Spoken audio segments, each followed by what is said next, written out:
শেষ ট্রেন ধরব বলে একরকম ছুটতে ছুটতে স্টেশনে পৌঁছে দেখি নীল বর্ণ আলোর সংকেত।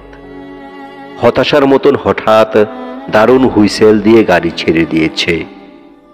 যাদের সাথে শহরে যাবার কথা ছিল তাদের উৎকণ্ঠিত মুখ জানালায় উবুর হয়ে আমাকে দেখছে, হাত নেড়ে সান্ত্বনা দিচ্ছে। আসার সময় আব্বা তাড়া দিয়েছিলেন, গুছাতে গুছাতেই তোর সময় বয়ে যাবে, তুই আবার গাড়ি পাবি। আম্মা বলেছিলেন, আজ রাত না হয় বই নিয়েই বসে থাক, কত রাত তো এমনিই থাকিস। আমার ঘুম পেল। এক নিঃস্বপ্ন নিদ্রায় আমি নিহত হয়ে থাকলাম। অথচ জাহানারা কোনো দিন ট্রেন ফেল করে না। ফরহাদ আধ ঘন্টা আগেই স্টেশনে পৌঁছে যায়।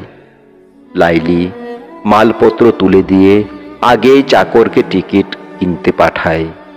নাহার কোথাও যাওয়ার কথা থাকলে আনন্দে ভাত পর্যন্ত খেতে পারে না।